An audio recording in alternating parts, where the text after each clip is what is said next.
God has a habit of working in ways that we don't expect, including Ehud here being left-handed, and that working to his advantage, because he's essentially less suspicious, and then,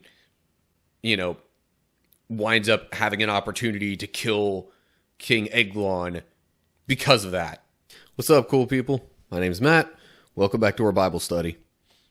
Alright, so, looking at Judges chapter 3, previous couple of chapters were basically Israelites conquered a little bit more territory post what was mentioned in Joshua, and then the following chapter was basically, a bunch of the leaders died out, Israel stopped obeying God, and then it got into kind of the basic explanation of the cycle of judges, how, Israel would disobey God, they'd get captured or taken over by some other group of people, they would cry out to God to save them from their oppression or enslavement or whatever.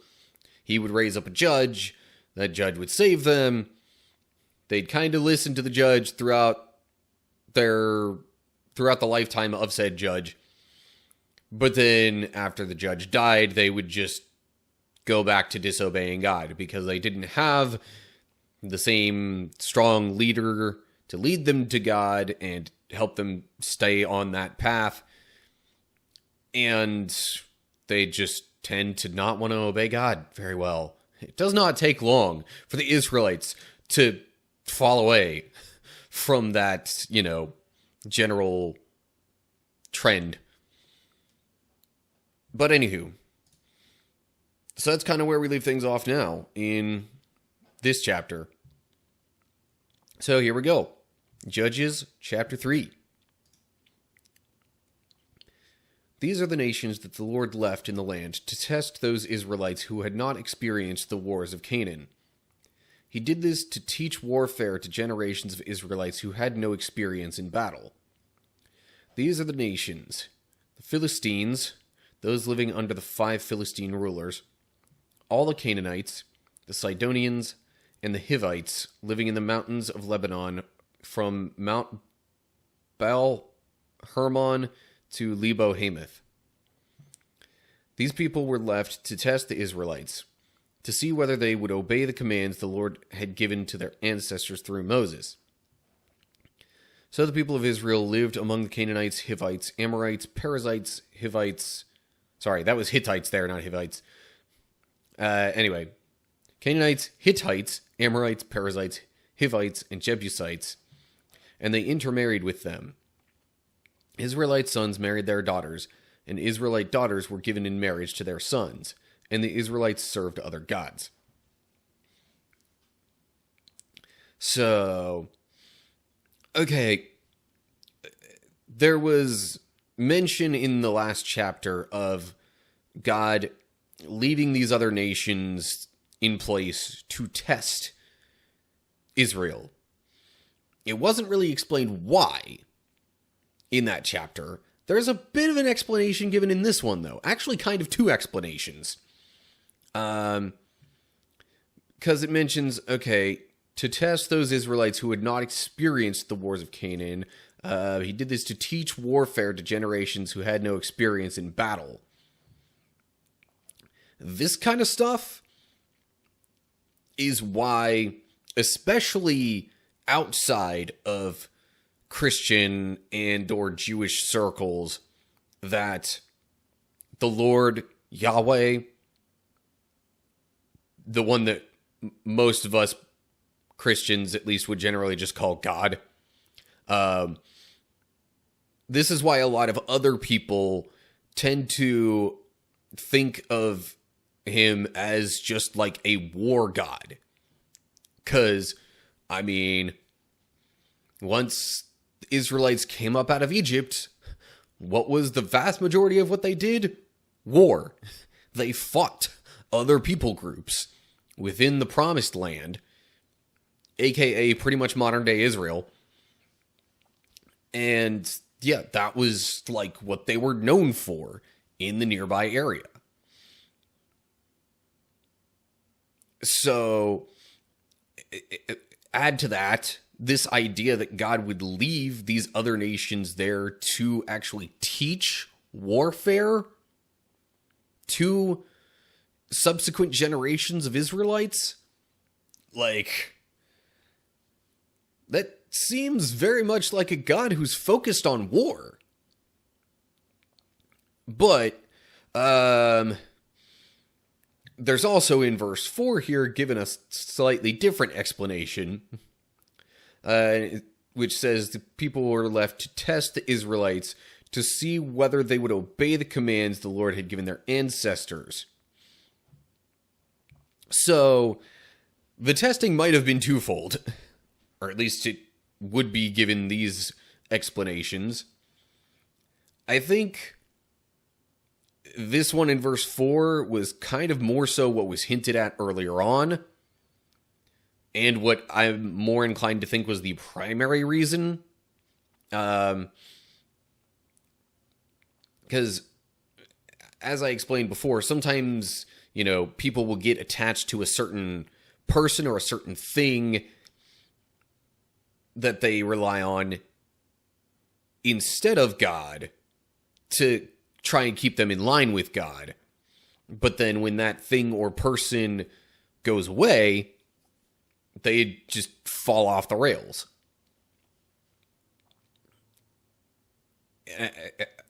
Really, ultimately, though, our faith should be in God. God should be the one that we hope in, not other things or people. And just also with the speed at which the Israelites had previously turned away from God, even with strong leaders in their presence, it just, yeah. I suppose, given all that, it wouldn't be too surprising that God's like, all right, you say you're committed to me, but are you really? Let's test that out a little, shall we? So anyway, then all these other people groups were left living among them, and going against what God said, the Israelites intermarried with them, as it mentions in this section here. So yeah, didn't exactly pass the test. Especially not when they served other gods. Anywho. Okay. Enough thoughts on that section. Let's move along to verse 7. The Israelites did evil in the Lord's sight. They forgot about the Lord their God, and they served the images of Baal and the Asherah poles. Then the Lord burned with anger against Israel, and he turned them over to King Cushan-Rishathaim of Aram-Naharaim. And the Israelites served Cushan-Rishathaim for 8 years. Man, that's a hard name to pronounce quickly. But when the people of Israel cried out to the Lord for help, the Lord raised up a rescuer to save them. His name was Othniel, the son of Caleb's younger brother Kenaz. The Spirit of the Lord came upon him, and he became Israel's judge. He went to war against King Cushan-Rishathaim of Aram, and the Lord gave Othniel victory over him. So there was peace in the land for 40 years. Then Othniel, son of Kenaz, died. Unsurprisingly, Israelites turned away from God, as we'll see is eventually the cycle that they follow. So Othniel here, I'm pretty sure that was the same Othniel that, basically won the hand of Caleb's daughter in marriage. If I remember right. This could have been a different Othniel, but the name rings a bell. Footnote there. Aram-Naharaim means Aram of the two rivers. Thought to have been located between the Euphrates and Bali rivers in northwestern Mesopotamia. I don't know if that's the pronunciation there, but whatever. So just trying to clarify, I guess, where that is and why the town, city, place was named the way that it was. Because Israelites having very literal names for things. So, yeah. Basically, they turned away. This king comes and rules over them. Othniel then, ends up kind of serving the Lord, leading the people, and rescuing them from this king. They follow the Lord as long as Othniel's alive, but then he dies. Okay, so Othniel has died, and then we get to verse 12. Once again, the Israelites did evil in the Lord's sight, and the Lord gave King Eglon of Moab control over Israel because of their evil. Eglon enlisted the Ammonites and Amalekites as allies, and then he went out and defeated Israel, taking possession of Jericho, the city of palms. And the Israelites served Eglon of Moab for 18 years. Now I'm going to pause here real quick, because these are very likely also kind of localized events within Israel / the Promised Land. Because it says here that, Eglon defeated Israel, taking possession of Jericho. Only mentions Jericho. There were tons of other cities spread out all over the place across the Promised Land that the Israelites had control of. So, him only taking possession of Jericho? I mean, maybe it says that just because he sort of made that his... Well, he wouldn't make that his capital, I would think. That doesn't make a ton of sense. But maybe, kind of his main base or whatever within Israel could have been made his capital. Or it could be just that was the main, city in Israel that he conquered. Again, I tend more towards these are sort of localized events sort of idea. Plus, then that would mean it's probably just slightly different groups of the Israelites, either just one tribe at a time or a section of a tribe at a time that is going through this apparent cycle, but it's actually different people at different times messing up in similar kinds of ways. Maybe. But in either case, whatever the finer details of it are, the point is, some, or even most, of the Israelites turned away from God, and then they get conquered again. Well, possibly again. Some of them get conquered, for sure. And, yeah.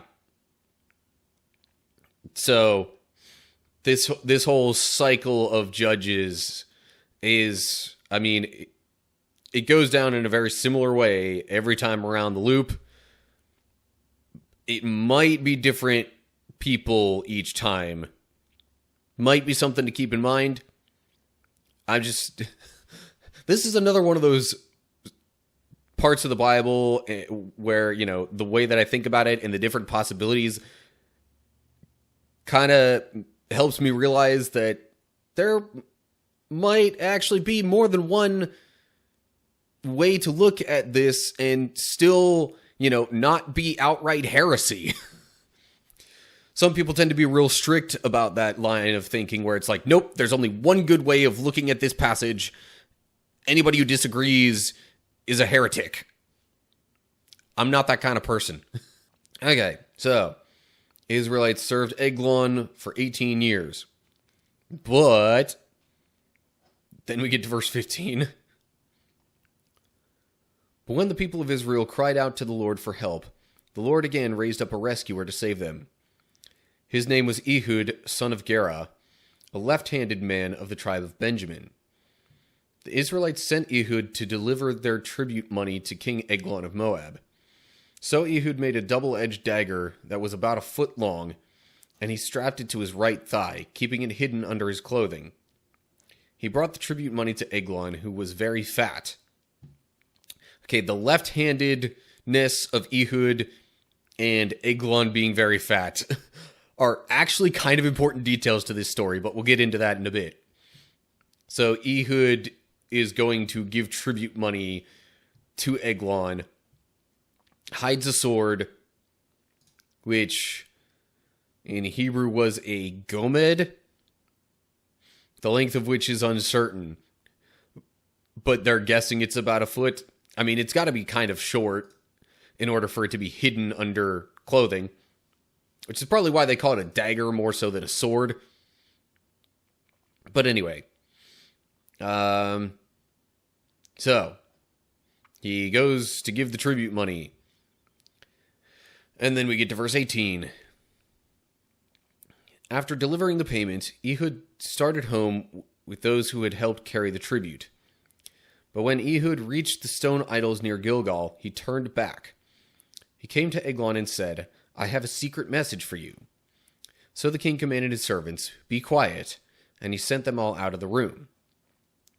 Possibly a mistake on Eglon's part, but I guess in order to receive a secret message, it wouldn't be very secret if all the guards and other people like that were in the room. So, fair enough, I guess. Verse 20. Ehud walked over to Eglon, who was sitting alone in a cool upstairs room. And Ehud said, "I have a message from God for you." As King Eglon rose from his seat, Ehud reached with his left hand, pulled out the dagger strapped to his right thigh, and plunged it into the king's belly. The dagger went so deep that the handle disappeared beneath the king's fat. So Ehud did not pull out the dagger, and the king's bowels emptied. Then Ehud closed and locked the doors of the room and escaped down the latrine. I don't remember reading that word in other versions. That makes it a little more obvious where he left from, but whatever. Okay, so the whole left-handed thing, like, obviously guards would have checked for weapons and stuff before letting someone enter the king's presence, but, you know, right-handedness being the predominant trait, if the guard was a little bit on the lazy side of things, they might have only checked the left leg because that's where a right-handed person would have drawn their sword from. And I realize I'm doing all this as I would do it, and it looks reversed for all of you. Apologies. But anyway, so yeah. Right-handed person would reach to the left to draw out any kind of sword or dagger or anything like that. So if they just checked what would have been the most common side to have a weapon, guess what? Ehud's a lefty. He don't have his weapon over there. So that likely increased his odds of getting a weapon through to sneak it into the king's throne room or whatever. And then the fatness is how the dagger is basically able to literally sink into the king's fat and basically disappear.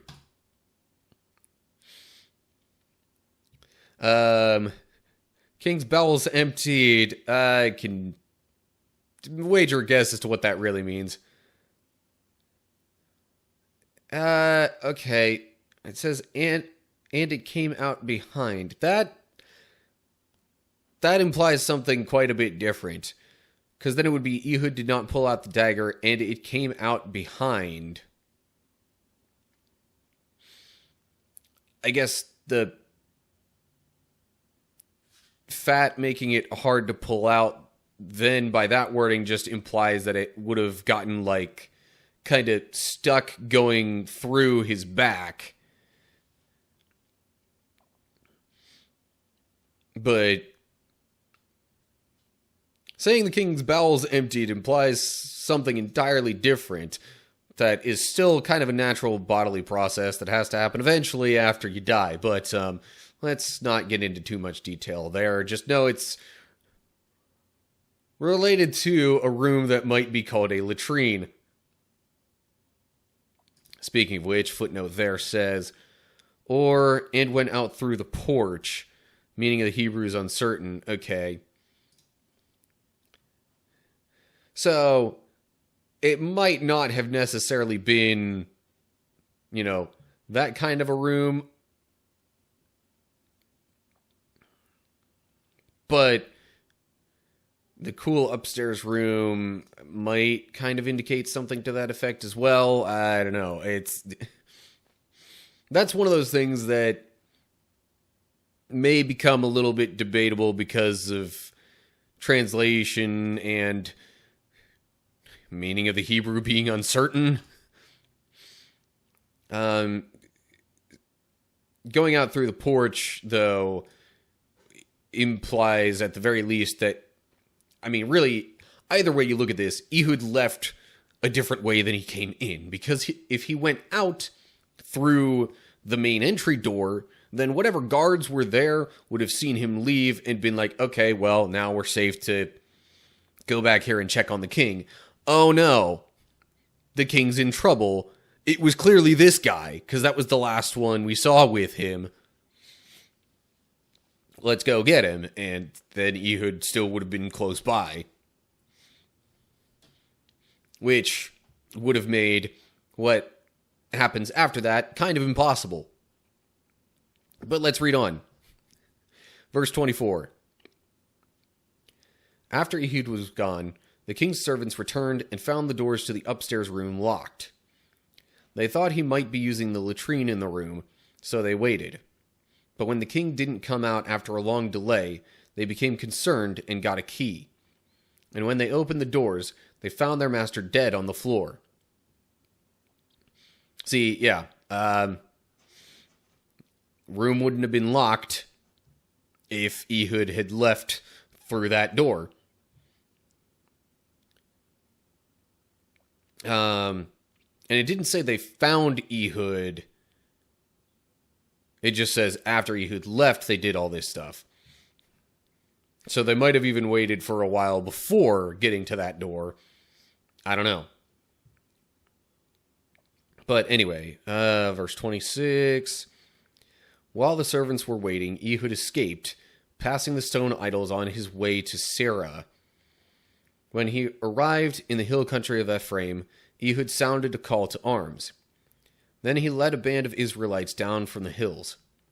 "Follow me," he said, "for the Lord has given you victory over Moab, your enemy." So they followed him, and the Israelites took control of the shallow crossings of the Jordan River across from Moab, preventing anyone from crossing.